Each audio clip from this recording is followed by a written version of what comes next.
Olá pessoal, sou o professor Fabrício e hoje ministrarei para vocês uma aula sobre Platão. Uma aula introdutória, inicial, acerca de sua vida e sua obra.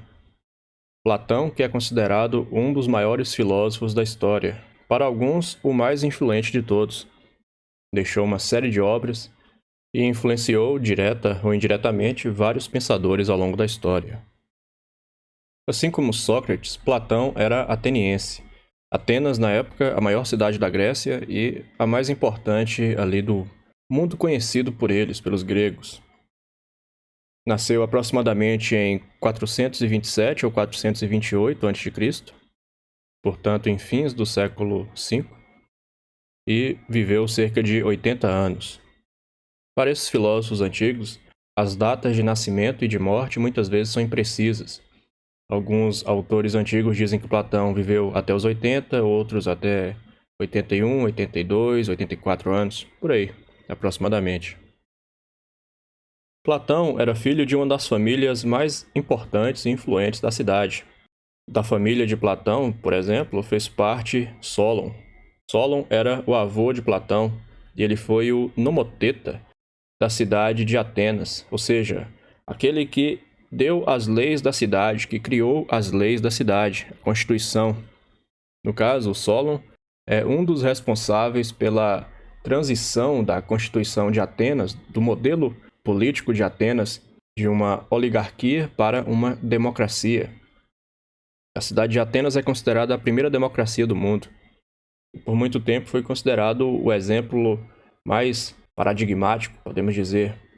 Era uma democracia direta, diferente da que temos hoje, que é uma democracia indireta.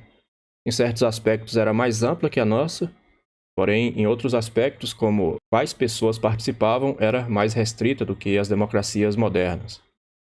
Em todo caso, sendo filho de uma família importante na cidade, Platão certamente teve uma excelente educação em sua juventude. Educação clássica grega, e consistia no ensino da gramática, da aritmética, mas também na ginástica, na música. Inclusive, o próprio nome dele, nome que conhecemos agora, Platão, talvez tenha sido dado por seu professor de ginástica. O nome original dele era Aristócles, como um outro avô seu. Platão era um apelido que significa largo ou amplo, plato, talvez devido ao seu porte físico, já que Platão na juventude teria praticado exercícios e teria ficado com os ombros largos. E aí o seu professor de ginástica teria apelidado Platão. Outros pensam que o nome derivava da amplitude da sua inteligência. Era vasta e por isso recebeu esse nome. Segundo uma anedota contada por Diógenes Laércio, que é aquele que escreveu o Vidas e Doutrinas dos Filósofos Ilustres, um livro que contém diversos fragmentos, passagens e comentários sobre filósofos antigos. Diógenes diz que Platão, até os seus 20 anos de idade, teria se dedicado à produção de poemas e peças teatrais. Poemas épicos, feitos para serem cantados com ritmo.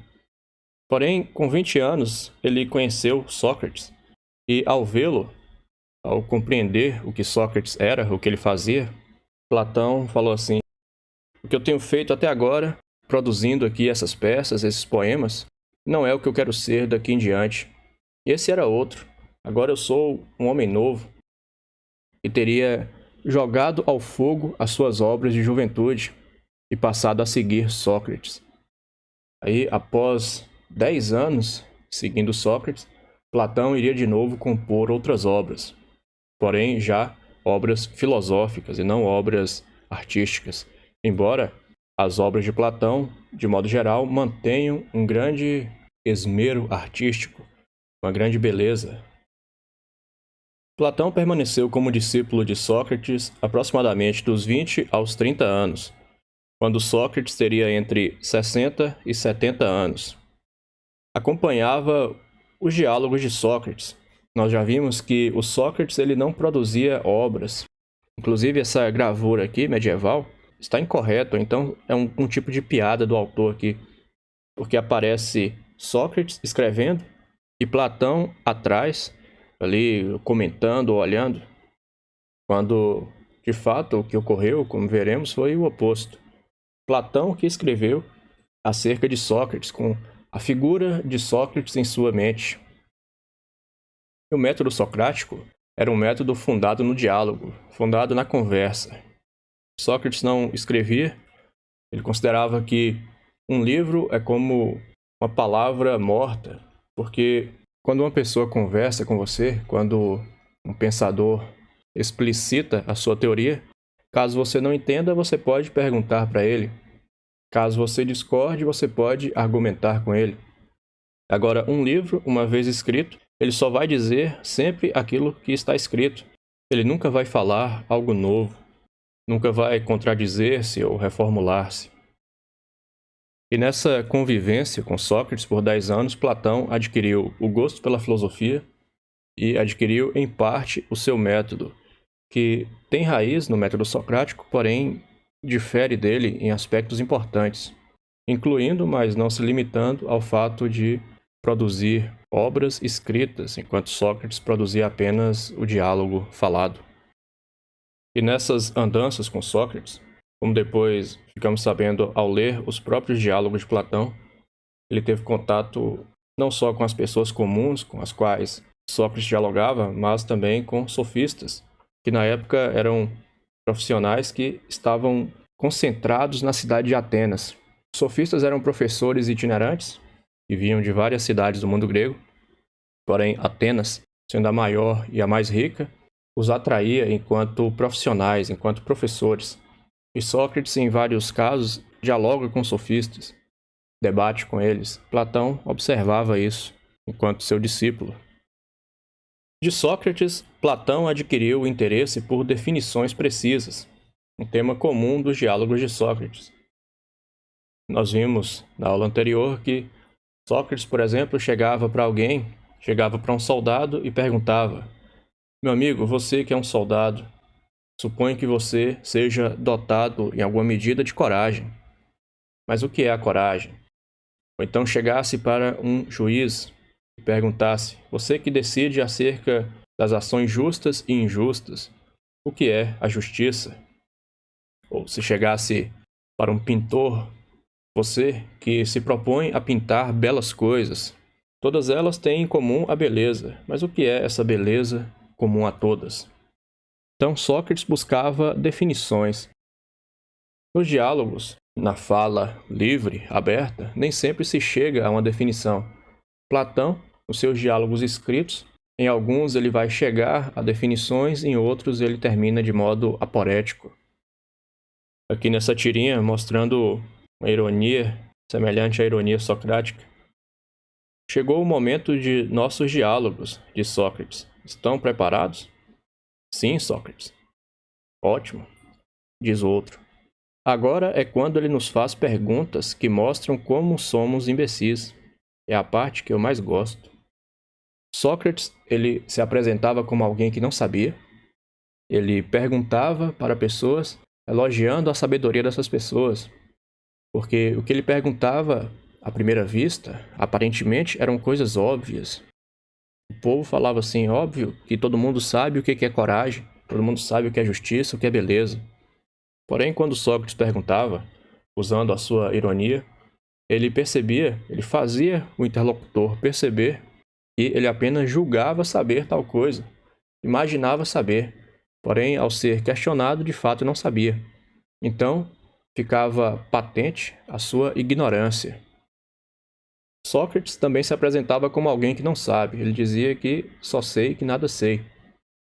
Porém, o filósofo, ele difere do simples ignorante por almejar o saber, amar o saber e buscá-lo. Então ele percorre um caminho que vai da ignorância à sabedoria, está ali como intermediário. Sócrates, segundo nos contam as fontes antigas, foi ao longo de toda a sua vida um homem justo. Ele inclusive dizia que é pior cometer injustiça do que sofrer uma injustiça, porque você só pode sofrer no corpo, nos seus bens exteriores, em coisas como a sua honra. Honra na visão popular. Porém, cometer injustiça significa tornar-se pior, ou seja, sofrer um dano na alma. e a alma vale muito mais do que o corpo, a reputação ou as suas posses.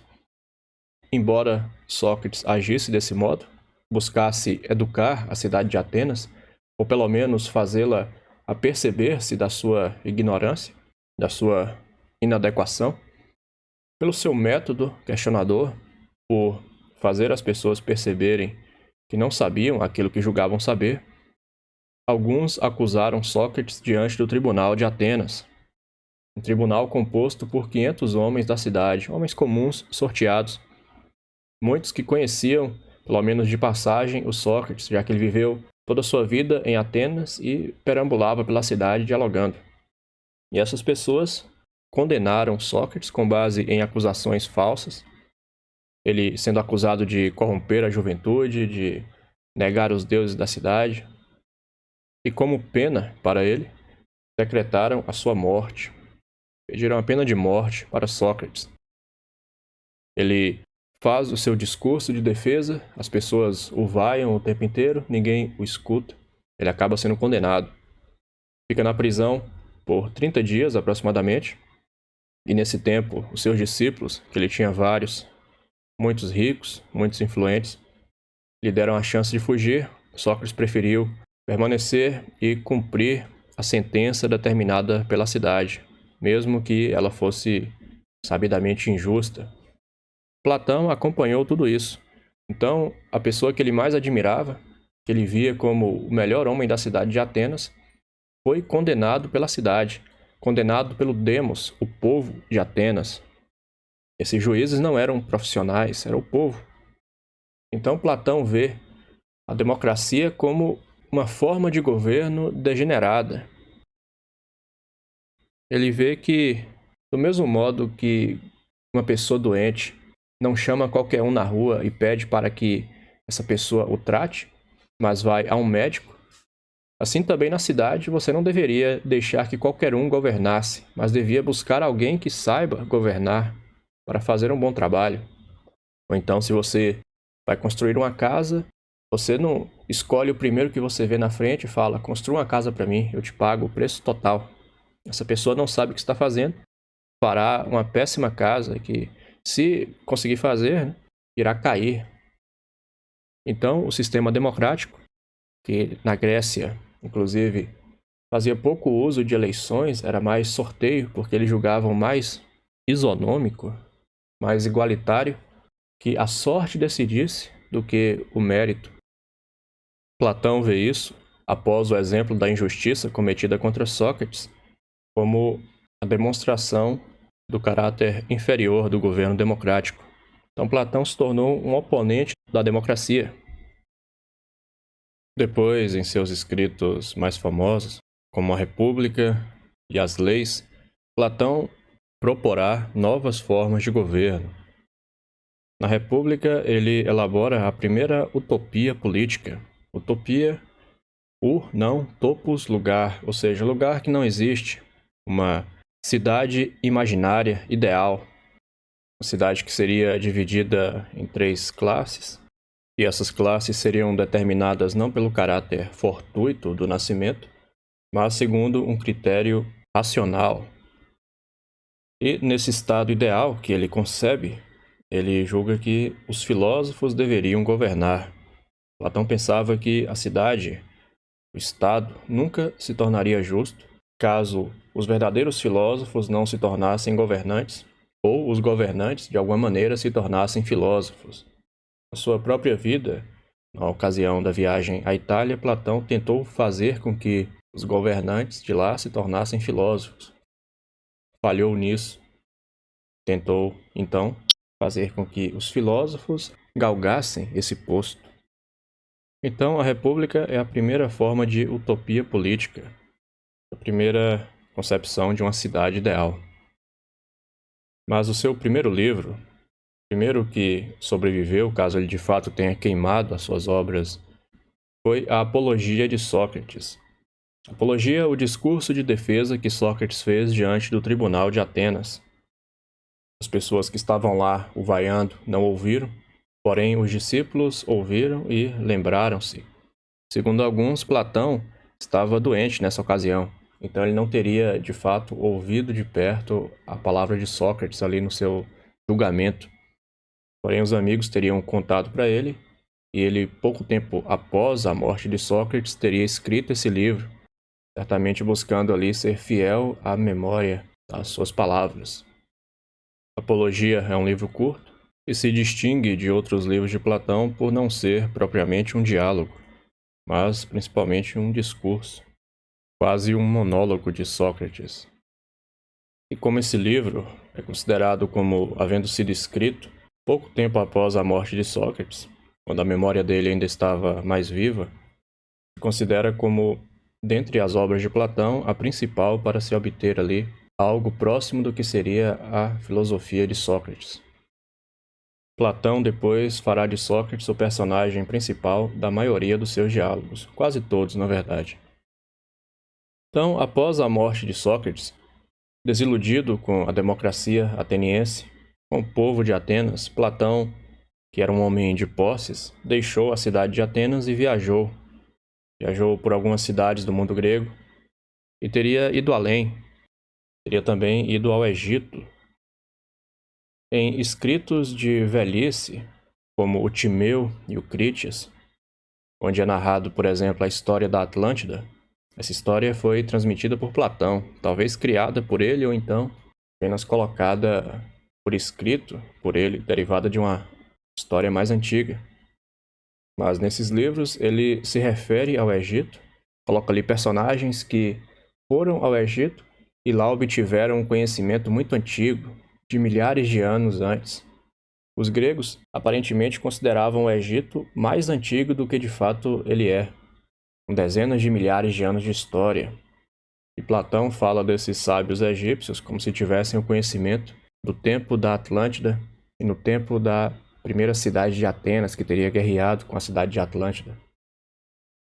Após as suas viagens, Platão retornou a Atenas, já próximo dos seus 40 anos, e ali ele comprou um terreno, que é esse terreno aqui da imagem, e nele fundou uma escola filosófica, chamada a Academia. Nesse tempo, as pessoas não tinham o hábito de nomear certas coisas. Eles não davam títulos aos livros, não davam um nome à escola fundada. Porém, esse terreno aqui ficava próximo de um templo dedicado ao herói Academos. E as pessoas passaram a se referir a esse local como a Academia, por conta desse Academos. Hoje restam algumas ruínas dela, porém ela durou vários séculos. O Sócrates, que foi mestre de Platão, jamais escreveu um só livro, como vimos. Porém, Platão foi um escritor extremamente prolixo. Ele escreveu dezenas de obras, o número exato, assim como em outros casos, de alguns pré-socráticos, é difícil de precisar porque alguns livros foram atribuídos a ele, mas são duvidosos. Aproximadamente 30 livros são considerados originais de Platão. Sócrates praticava filosofia dialogando, falando com as pessoas. Platão, que aprendeu com ele, pegou para si o método de Sócrates, o método do diálogo. Porém, Platão o transpôs para a escrita. Platão escreveu diálogos em seus livros. Todos os livros dele, ou quase todos, estão na forma de um diálogo, em que Sócrates é o personagem principal, que chega na casa de alguém ou numa reunião de sofistas ou algo assim, e então discute algum tema ou uma série de temas. Por exemplo, no diálogo Protágoras, estão reunidos na casa de um homem muito rico de Atenas, Cálias, vários sofistas. Está ali Protágoras, está ali Pródico e outros. Chega o Sócrates, começa a transitar por ali e acaba dialogando com Protágoras. E nesse diálogo, através da boca de Sócrates, Platão expressava suas ideias. Por exemplo, na República, no primeiro livro, aparece Sócrates dialogando com Trasímaco, um sofista.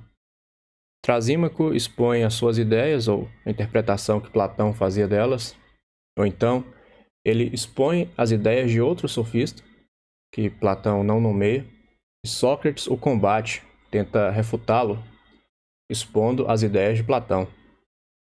Então, nos escritos de Platão é difícil diferenciar o que seria a sua doutrina daquela que seria a imitação da doutrina de Sócrates, que ele está tentando resgatar ali. Mas, de modo geral, o que se considera é que os diálogos de juventude de Platão, por estarem mais perto da época de Sócrates, teriam uma maior influência de Sócrates, enquanto que os diálogos de velhice, neles o Sócrates é apenas um personagem que está expondo as ideias de Platão. O diálogo platônico pode ser visto como uma tentativa de produzir um texto escrito mais próximo das discussões filosóficas de Sócrates. No diálogo está ali simulada essa ideia de tese e contratese, a ideia de expor algo e de refutar. Então, em certo aspecto, é uma imitação do estilo de Sócrates, porém, em outro aspecto, é um estilo completamente novo. Platão cria o diálogo enquanto gênero literário, o diálogo filosófico, que depois será imitado por outros. Por exemplo, os cínicos produziram diálogos, e outros filósofos de outras escolas. Até filósofos mais recentes produziram textos na forma de diálogo. Platão é considerado um dos maiores escritores da língua grega e um dos maiores de todos os tempos. Seus livros são vistos como um exemplo de profundidade filosófica e de imensa capacidade artística. São não apenas ricos em ideias que iriam inspirar várias pessoas ao longo de mais de 2000 anos, mas também são ricos na dramatização e na linguagem utilizada. A academia que Platão fundou, essa escola que ficou conhecida como academia, pode ser considerada a primeira instituição de ensino superior do mundo. Ela certamente não era organizada do mesmo modo que uma universidade moderna. Ela não tinha ali cursos formais, não tinha graus. Porém, nela se reuniram pessoas que estudavam não só filosofia, mas também outras áreas do conhecimento. Pessoas ligadas às matemáticas ou ligadas à filosofia natural. A academia atraía pensadores que produziam ali. Nós já vimos sobre a escola de Pitágoras, que era mais uma confraria religiosa, um grupo de amigos. A de Platão, em certo aspecto, também tinha essa característica, porém já era mais voltada ao puro conhecimento, à busca pelo saber. E um fato que demonstra esse aspecto já mais forte de uma instituição é o fato dela ter durado vários séculos, enquanto a confraria pitagórica ela durou aquele período ali. E pouco tempo depois da morte de Pitágoras, ela teria se fragmentado, as pessoas teriam se separado. O pitagorismo continuou influente, mas a sua escola, naquele local, ela pereceu. E o mesmo ocorreu, por exemplo, com a chamada Escola de Mileto, que era Tales, Anaximandro, Anaxímenes. Porém, quando Platão morre, assume como diretor da sua escola, Espeusipo. Depois, quando esse morre, assume outro, como escolarca, como chefe da escola, e depois outro, e assim por vários séculos. Aqui é um mosaico da época romana que retrata a concepção de como seria essa escola de Platão, essa academia. Platão ali ao centro. Então a academia se tornou um importante centro de estudos, atraindo pensadores de toda a Grécia, atraindo inclusive opositores às ideias de Platão. Nessa pintura aqui, parece um homem mostrando um galo depenado. Isso aqui é derivado de uma anedota que diz o seguinte: Platão teria afirmado que o homem, a sua definição, é um animal bípede e implume, ou seja, um animal que anda em duas pernas e que não tem penas, já que os pássaros também andam em duas pernas, porém eles são plumados. Aí Diógenes, o filósofo cínico, daqueles que se comportavam como cães, foi lá, pegou um frango e depenou, tirou as penas do frango e falou: está aqui o homem de Platão, um animal bípede implume. Aí Platão teria depois alterado a sua definição para não cair mais nesse erro e falou assim: o homem é um animal bípede, implume e de unhas chatas, porque o frango tem unhas pontudas. Na Academia de Platão se formou também, talvez, a primeira grande biblioteca do mundo. Ou pelo menos a primeira a ter obras de pensadores, de filósofos reunidas todas num só lugar. Uma biblioteca mais antiga que essa possível seria a da Babilônia, porém era de uma época e de um local onde não existiam ainda filósofos. Essa biblioteca, inclusive, depois irá beneficiar muito outro grande filósofo, Aristóteles, que se formou ali, e era conhecido como o Ledor. Teria tido acesso à obra de vários pensadores, vários filósofos e também muitas constituições e obras do mundo grego de modo geral, que depois lhe serviriam na sua produção. Aristóteles chegou na Academia de Platão quando este tinha cerca de 60 anos, 60 e poucos, tendo Aristóteles então 17 ou 18 anos.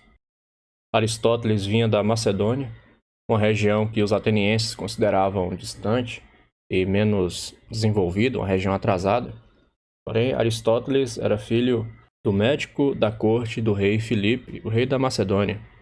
Teria sido enviado por seu pai, após ter estudado ali com ele, inclusive ter aprendido um pouco da prática da medicina, enviado para Atenas para estudar. E ali chegando teria se deparado com duas escolas.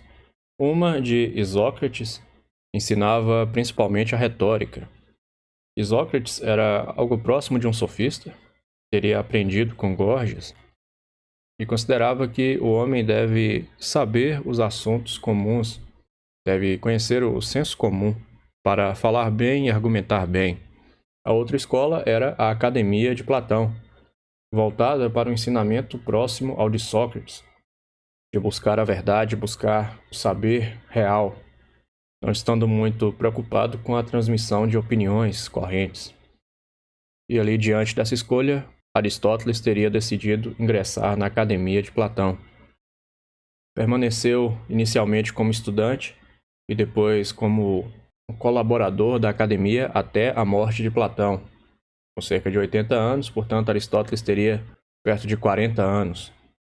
Quando Platão morre, Aristóteles já era visto por todos como o melhor dos seus estudantes, o melhor discípulo da academia, de modo que seria adequado que ele fosse o novo escolarca, o novo chefe da escola.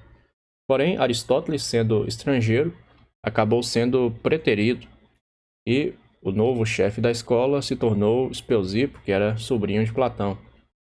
Aristóteles, sentindo-se injustiçado por conta disso, deixa a cidade de Atenas, assim como Platão havia deixado após a morte de Sócrates, viaja pelo mundo grego, vai à Macedônia, onde ele educa como preceptor a Alexandre, filho de Filipe, que depois se tornaria Alexandre o Grande, que derrotou o Império da Pérsia e criou o maior império até então. E depois, quando Alexandre parte em sua expedição militar contra o Império Persa, Aristóteles retorna para Atenas e, usando talvez dinheiro que obteve de Alexandre, compra também um terreno e ali funda a sua própria escola, que ficou conhecida como o Liceu. Essa escola, que ele vai reger por cerca de 13 anos, depois se tornaria ou seria vista como rival da escola de Platão. Então, o Liceu de Aristóteles e a Academia de Platão. A academia com o ensino voltado mais para as questões metafísicas e com foco na matemática, e o Liceu de Aristóteles com foco um pouco maior na filosofia naturalista, filosofia do mundo natural, compreensão acerca de animais, plantas, por exemplo, com Teofrasto, que foi continuador da escola de Aristóteles, estudo da lógica. Então, essas duas instituições em Atenas se tornam rivais. Aristóteles foi caracterizado como rival de Platão em certos aspectos. Porém, outros pensadores o viam como continuador. Inclusive, vários tentaram conciliar as teorias de Platão e Aristóteles. A verdade acerca disso parece ser algo intermediário. Aristóteles defende muitas teorias que têm origem em Platão, porém altera várias e algumas ele rejeita. Nesse período da academia, depois até do liceu, os livros geralmente eles não eram lidos de modo particular, de modo privado, porque haviam poucos livros, eles eram copiados à mão, então demorava muito tempo para copiar um livro, eles eram caros, eram poucos. Então eles geralmente eram lidos em voz alta, lidos em grupo e comentados pelos membros da academia. Aqui nessa gravura, por exemplo, mostra Heródoto lendo a sua história para o povo. Então, como foi dito, Platão ausentou-se de Atenas algumas vezes, não só após a morte de Sócrates. Em algumas viagens ele teria ido até a Itália, ao sul da Itália, a Sicília, e ali ele tentou persuadir os tiranos de Siracusa a adotarem as suas ideias políticas. Siracusa, na época, era uma grande cidade também, rivalizou com Atenas, e por ser governada por uma tirania, Platão viu ali uma possibilidade de tentar fazer com que um rei se tornasse um filósofo, como ele julgava que era necessário para uma cidade justa. No entanto, nessas tentativas dele, ele não obteve sucesso. Teria feito 3 tentativas. Numa delas, o tirano, após um tempo, teria ficado com raiva dele e o vendido como escravo. Vendeu Platão como escravo. Aqui, por exemplo, essa pintura mostrando um mercado de escravos. Porém, por sorte, estava passando ali, naquele período, um amigo conhecido de Atenas. Teria visto, rapaz, olha lá, é Platão ali sendo vendido como escravo no mercado. E aí esse filósofo, um cirenaico, Cirene, ao norte da África, foi lá e comprou a liberdade de Platão por 20 minas. E aí soltou ele, né? Libertou do jugo da escravidão.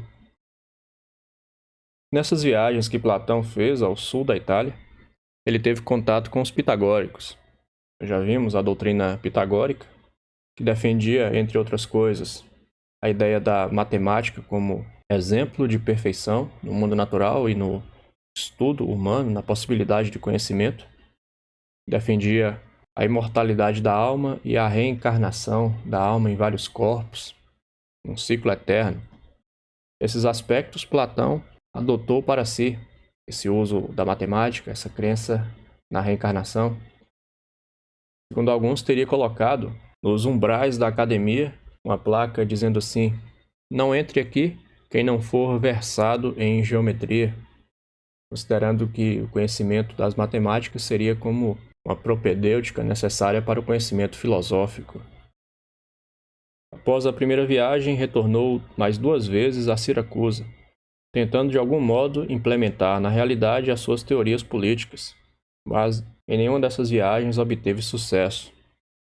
Aqui é a cidade de Siracusa. Após a última dessas viagens, Platão possivelmente escreveu uma carta aos amigos que ficaram lá em Siracusa, que é conhecida como a Carta Sétima. Possivelmente porque alguns contestam a veracidade dessa carta, sua autenticidade. Porém, caso de fato seja uma carta feita pelo próprio Platão, ela é a principal fonte que nós temos para conhecer detalhes acerca de sua vida. Ali ele narra essas viagens que fez e descreve também certos aspectos da sua doutrina filosófica. E nos livros é sempre apresentada na forma de um diálogo, então na forma de uma discussão. Em certo modo facilita a compreensão, mas de outro modo também a dificulta, já que é feito ali um debate. Não há uma exposição na forma de um discurso propriamente.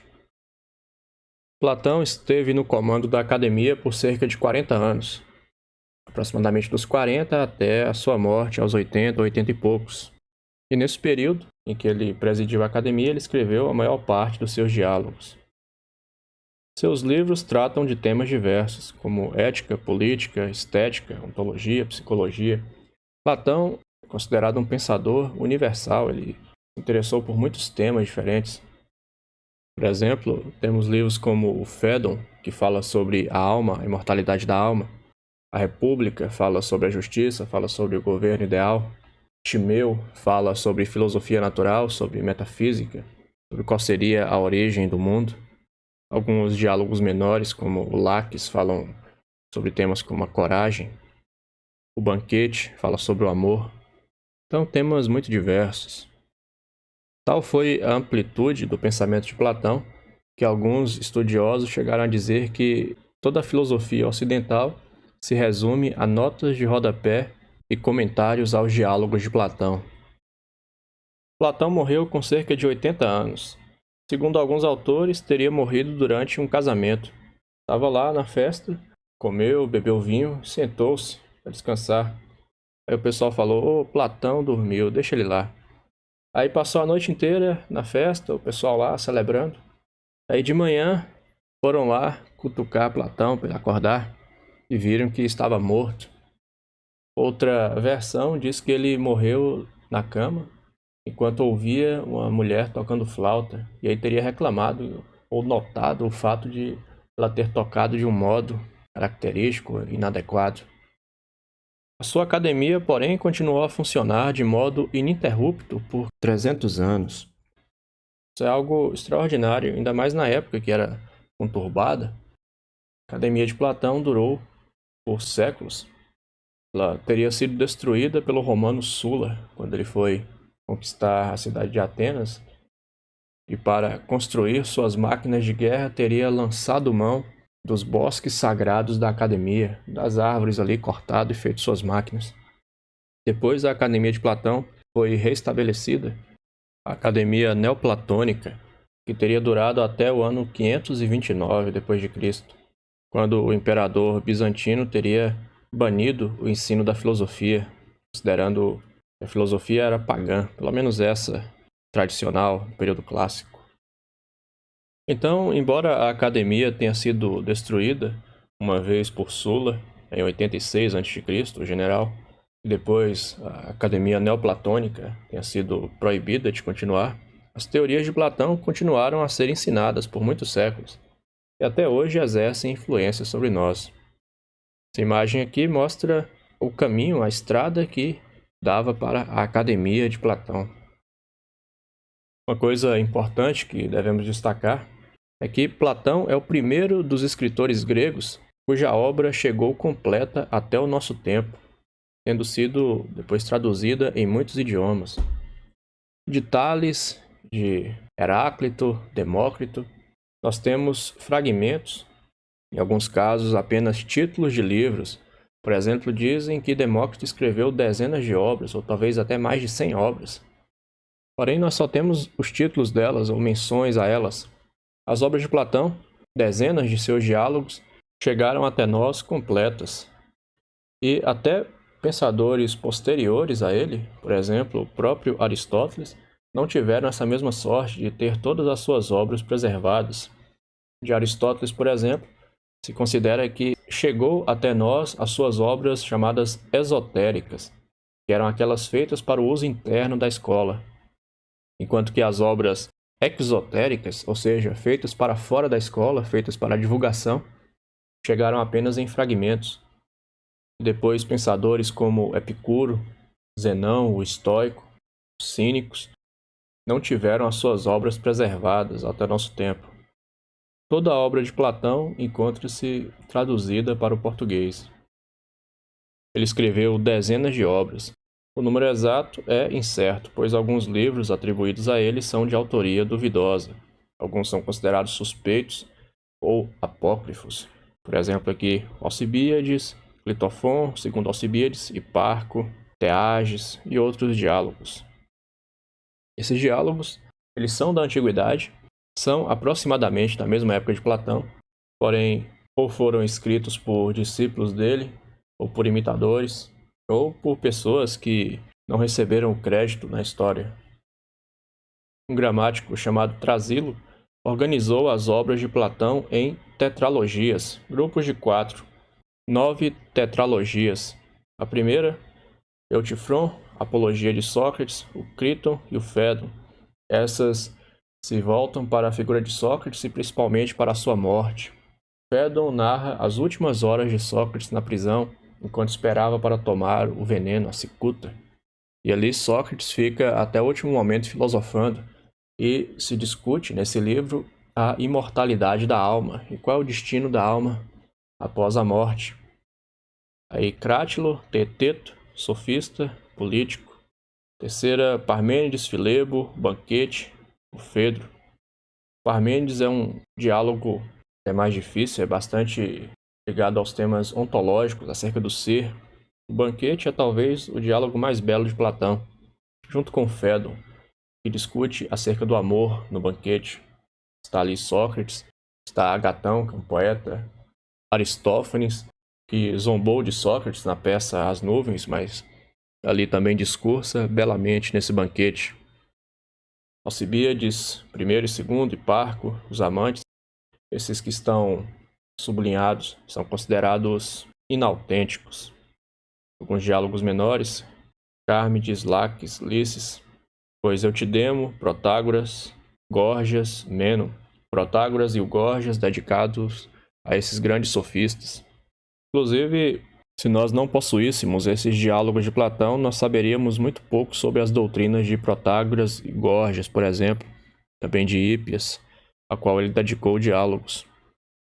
Porém, isso é como uma faca de dois gumes, porque ao mesmo tempo em que Platão preservou, ele também se opunha a esses pensadores, então não necessariamente ele irá apresentá-los na melhor luz. Talvez ele os mostrasse de um modo que os deixasse mais suscetíveis à refutação, já que ele recusava em grande parte as teorias desses filósofos. Também aqui, Clitofonte, A República, considerado talvez o maior livro de Platão, narra a constituição do estado ideal, a utopia platônica. Timeu e o Critias, Timeu que fala sobre a origem do mundo, Critias menciona sobre a Atlântida. Minos, considerado apócrifo. As Leis, que é também um grande diálogo, feito na velhice de Platão, em que ele retoma certos temas da República, essa ideia do seu estado ideal, porém já de modo mais moderado, mais mitigado. Não que ele de todo recuse a utopia proposta na República, mas ele fala assim: aquilo ali, essa utopia que eu propus é o melhor, é o ideal. Porém, agora eu vou propor algo que é o segundo melhor após o ideal, porém algo que é mais realizável na prática. As cartas de Platão, dentre as quais a carta sétima, possivelmente autêntica ou não, mas que narra aspectos da sua vida e da sua filosofia. Aqui uma possível ordenação cronológica dos escritos de Platão, ordenando aqui pelas etapas da sua vida. O primeiro período seria os escritos de juventude. Eles são mais socráticos, ou seja, são mais próximos da doutrina de Sócrates e do seu método de filosofar. Apologia, o Criton, Ion, Laques, Lises, Cármides e Eutifron. Nesses diálogos, que são em geral mais curtos, em muitos casos se discute ali um tema específico e não se chega a uma conclusão no final, eles terminam em aporia. Aí um período de transição, na época em que estaria ali fundando a sua escola. Eutidemo, Hípias Menor, Crátilo, Hípias Maior, Menexeno, Górgias, a primeira parte da República. A República tem 10 livros, e alguns estudiosos consideram que o primeiro livro da República, no original, era um livro à parte, e que depois foi adicionado aos outros 9 para formar os 10 da República. Nesse primeiro livro, se discute a justiça, Protágoras e o Mênon. Terceiro período, escritos de maturidade, Fédon, Banquete, o resto da República e o Fedro. E no quarto período, os escritos da velhice, Parmênides, Teeteto, Sofista, Político, Filebo, Timeu, Critias e Leis. Esses escritos do último período, neles se nota que o diálogo, de certo modo, vai perdendo importância. Aumenta-se os discursos feitos por Sócrates, enquanto que nos diálogos de juventude, há mais uma conversa ali, realmente um diálogo. Então, essa foi uma aula introdutória sobre Platão, considerado um dos maiores filósofos da história, para alguns o maior. Nasceu em Atenas, aos 20 anos de idade conheceu Sócrates, permaneceu como seu discípulo, o acompanhando em suas caminhadas e seus diálogos, até os 30 anos, quando Sócrates, com 70, foi condenado à morte de forma injusta pela democracia ateniense. Por isso, Platão passou a ver a democracia como uma forma de governo degenerada e inadequada. Depois irá propor outras formas de governo, que se poderia chamar de sofocráticas, governo dos sábios, mas que é um tipo de aristocracia, governo dos melhores. Ele, após a morte de Sócrates, viaja pela Grécia, teria ido possivelmente ao Egito, depois retorna e funda a sua academia, que é talvez a primeira instituição de ensino superior do mundo. Ela existiu por vários séculos, foi destruída, depois se pode dizer que foi refundada sobre novas bases na Academia Neoplatônica, depois de novo proibida de existir. Platão é considerado um dos maiores escritores, não só da língua grega, mas do mundo. Produziu dezenas de diálogos, o número exato é incerto, porque alguns são duvidosos. E nesses diálogos ele dá mostras não só de uma profundidade filosófica, mas também de grande capacidade artística e literária.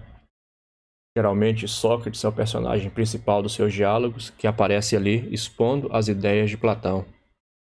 Ele ensinou na sua academia por cerca de 40 anos, até a sua morte, por volta dos 80 anos de idade. Teve como discípulo, nos últimos 20 anos da sua vida, aproximadamente, Aristóteles. Chegou até Atenas como um jovem, vindo da Macedônia. Inicialmente estudou na academia, depois ele também trabalhou. Iria, após um período como preceptor de Alexandre, fundar uma outra escola, o Liceu. Também exerceria uma grande influência ao longo da história. Até hoje, as palavras academia e liceu são ligadas à educação. Em algumas partes do Brasil, por exemplo, Portugal, o liceu era o ensino médio. A academia até hoje é associado com a universidade. Após sua morte, sua escola continuou. Depois, mesmo após a queda da escola, a filosofia de Platão continuou extremamente influente por toda a história humana e até hoje se pode ver ecos dela, até na linguagem usual. Por exemplo, veremos depois a palavra como ideia, ela só é usada no sentido que nós temos hoje do termo após o uso que Platão fez. Então eu encerro por aqui essa aula e agradeço pela atenção. Muito obrigado.